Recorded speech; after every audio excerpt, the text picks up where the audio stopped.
उन्हाळा सुरू झालाय. सूर्यमामा अगदी आग ओकायला लागलाय. पूर्वी 30-35 डिग्री एवढं असणारं तापमान आत्ताच्या उन्हाळ्यांमध्ये अगदी 40-45 ते 50 डिग्री पर्यंत वाढू लागलाय. आणि जागतिक तापमान ही एक मोठी डोकेदुखी जगासमोर उभी राहते. आता याला जबाबदार आपणच आहे म्हणा, कारण का आपण करत असलेले मोठमोठी वृक्षतोड, मोठमोठे प्रोजेक्ट, निसर्गाचा ऱ्हास याच्यामुळेच ही जागतिक तापमान वाढत आहे. आणि आता हे तापमान जेव्हा वाढते तेव्हा आपण जेव्हा बाहेर जातो तेव्हा एक मोठी भीती आपल्या समोर उभी राहते, ती म्हणजे हीट स्ट्रोकची, म्हणजेच उष्माघाताची. आता हा उष्माघात म्हणजे काय आणि हा उष्माघात होऊ नये म्हणून काय काळजी घेतली पाहिजे, आणि आपल्याला आता उष्माघात झालाय हे कसं समजावं, त्याची लक्षणे कोणकोणती आहेत, आणि हा उष्माघात होऊ नये म्हणून कोणकोणती उपाययोजना केली पाहिजे, तसंच एखाद्याला उष्माघाताचा त्रास झाला असेल तर त्यावरती काय उपचार केले पाहिजेत, तर ही सगळीच माहिती आपण या व्हिडिओच्या माध्यमातून समजून घेणार आहोत. तर मित्रांनो नमस्कार, मी सुमित गुरव आणि तुमचं स्वागत आहे आपल्या चॅनलवरती. तर मंडळी, प्रथम आपण उष्माघात म्हणजे काय हे समजून घेऊया.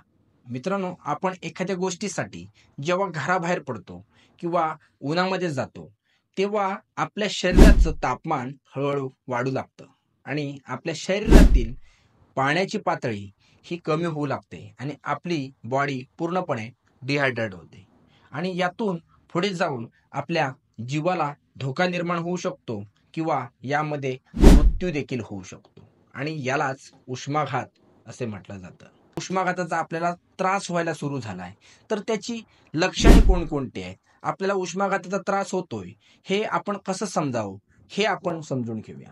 उष्माघातामध्ये अनेक लक्षणं आपल्याला दिसून येतात. त्याच्यामध्ये चक्कर येणे, डोके दुखणे, नंतर सुस्ती आल्यासारखं वाटणे, त्वचा कोरडी होणे, त्वचा लाल होणे, त्याचबरोबर गरम होत आहे परंतु आपल्याला घाम येत नाही, तसंच मळमळणे, उलट्या होणे, श्वास घेण्यास त्रास होणे, श्वास आपला मोठा झाल्यासारखा वाटणे, तसेच हृदयाचे ठोके वाटणे, अशा प्रकारची अनेक लक्षणे ही उष्माघातामध्ये दिसून येतात.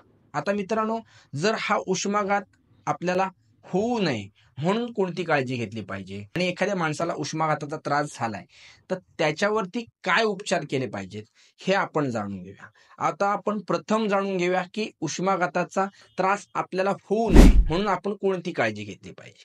तर मित्रांनो, उष्माघाताचा त्रास आपल्याला होऊ नये म्हणून आपण प्रथम काळजी घेतली पाहिजे की आता या उन्हाळ्यामध्ये शक्य असेल तर उन्हामध्ये जाणे टाळलं पाहिजे. आता जर तुम्हाला एखाद्या कार्यक्रमासाठी किंवा एखाद्या विशिष्ट स्पर्धांसाठी, आता बैलगाड्या शर्यतीच्या मोठ्या प्रमाणावर स्पर्धा चालू आहेत किंवा विविध क्रीडा स्पर्धा चालू आहेत किंवा विविध कार्यक्रम दिवसाचे असतात, तर यामध्ये तुम्ही जात असाल तर मग काळजी काय घेतली पाहिजे. तर मित्रांनो, यासाठी तुम्ही घरातून निघताना पुरेसं पाणी पिऊन निघलं पाहिजे. घरातून बाहेर जाताना आपल्यासोबत आपल्याला दिवसभर पुरेल किंवा आपण जितका वेळ उन्हामध्ये राहणार आहोत तेवढा वेळ पाणी पुरेल एवढं सोबत घेतलं पाहिजे. बाहेर पडताना तुम्ही पुरेसे कपडे, म्हणजे शक्य असेल तर फुल शर्ट आणि फुल पॅन्ट अशी घालून निघणे. त्याचबरोबर आपल्याला ते कपडे सुती घालणे शक्य असेल तर सुती कपड्यांचा वापर करणे हे आवश्यक आहे. त्याचबरोबर आपण उन्हामध्ये गेल्याच्या नंतर सावलीमध्ये राहण्याचा जास्त प्रयत्न केला पाहिजे.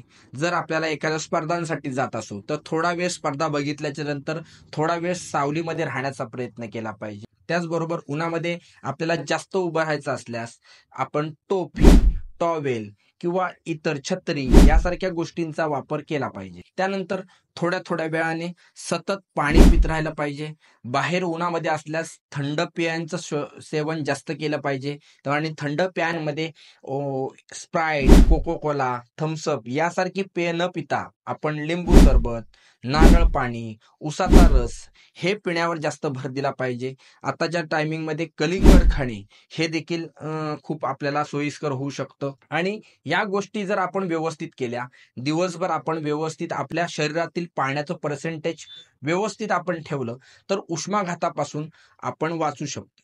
परंतु जर एखाद्याला उष्माघाताचा त्रास तरी सुद्धा झाला तर मग आपण काय उपचार केले पाहिजेत. तर मित्रांनो, प्रथमतः 2 प्रकारे उपचार आपले होऊ शकतात की उष्माघात ज्याला त्रास होतोय तो माणूस जर शुद्धीवर असेल तर कोणते उपचार केले पाहिजेत आणि उष्माघात झालेला माणूस बेशुद्ध झाला असेल तर कोणते उपचार केले पाहिजे. जर मित्रांनो एखाद्या माणसाला आत्ताच उष्माघाताचा त्रास सुरू झालाय आणि तो व्यवस्थित आहे असं वाटतंय, तर त्याला आपण प्रथमतः सावलीत नेलं पाहिजे. त्याच्यानंतर त्याला पुरेसं पाणी दिलं पाहिजे. मग ते पाणी आपल्याला शक्य असेल तर ग्लुकोजयुक्त पाणी किंवा साखर पाणी किंवा लिंबू सरबत यासारखी पेये त्याला दिली पाहिजेत आणि त्याला सावलीत व्यवस्थित झोपून थोडा वेळ आराम करायला लावला पाहिजे. परंतु जर एखादी व्यक्ती बेशुद्ध झाली असेल तर त्याला प्रथमतः सावलीच्या ठिकाणी आणावं आणि तिथून त्याला जेवढ्यात लवकरात लवकर होईल तितक्या लवकर बाजूच्या दवाखान्यामध्ये त्याला ऍडमिट करावं. तिथे डॉक्टरांचा सल्ला घ्यावा. कारण का, जर माणूस बेशुद्ध झाला असेल तर त्याला जास्त वेळ असं आपण आपल्या रिस्कवर ठेवणं हे त्याच्या जीवावर बेतू शकतं आणि पुढे जाऊन त्याचा मृत्यू होऊ शकतो. त्याच्यामुळे जर एखादी व्यक्ती बेशुद्ध झाली असेल तर त्याला लवकरात लवकर हॉस्पिटल नेणे हाच उपाय आहे. बाकी मित्रांनो, हे आपण माणसांचं बघितलं. त्याचबरोबर आता विविध क्रीडा स्पर्धा चालू आहेत. त्याच्यामध्ये आपण महाराष्ट्रामध्ये राहतो, त्याच्यामुळे बैलगाडा शर्यत हा आता खूप मोठ्या प्रमाणावर क्रेजचा विषय झालेला आहे. त्याच्यामुळं बैलगाडा शर्यतींसाठी जाताना आपण ह्या माणूस म्हणून ही आपण काळजी घ्यायची आहे. तर त्याचबरोबर जे आपण बैलगाडा शर्यतींमध्ये बैल पळवतोय तर त्यांची देखील विशेष काळजी आपल्याला घेणे गरजेचं आहे. बैलगाडा शर्यतींमध्ये बैल जेव्हा आपण नेणार आहोत तेव्हा त्याला घरातून बाहेर काढताना त्यांना पुरेसं पाणी दिलं पाहिजे. त्याच्यानंतर आपण शर्यतींसाठी जाताना आपल्या सोबत पुरेसं पाणी घेऊनच निघावं. त्याच्यानंतर जेव्हा बैलगाडी आपण मैदानावर पोहोचतोय तेव्हा बैलांना सावलीमध्ये पूर्णतः बांधावे. त्याच्यानंतर बैल एखादी शर्यत पळून आल्याच्या नंतर त्याला मोकळ्या हवेमध्ये बांधावे. जास्त त्याच्या आजूबाजूला गर्दी करू नये. त्याच्यानंतर थोड्या थोड्या वेळाने त्याला पाणी देण्याचा प्रयत्न करावा आणि शक्यतो असेल तर पूर्ण दिवसमध्ये त्यांना सावलीमध्ये ठेवून थोड्या थोड्या अंतराने त्यांना पळवण्याचा प्रयत्न करावा. आणि अशा गोष्टींमुळे आपले बैल आणि आपण देखील सुरक्षित राहू शकतो. त्याच्यामुळे मित्रांनो, हा व्हिडिओ आवडला असेल तर या व्हिडिओला लाईक करा, शेअर करा आणि ही माहिती अति आवश्यक आहे. त्याच्यामुळे तुमचे जेवढे काही मित्र आहेत त्यांच्यापर्यंत हा व्हिडिओ शेअर करा आणि अशाच माहिती जाणून घेण्यासाठी आमच्या चॅनलला नक्की सबस्क्राईब करून ठेवा. धन्यवाद.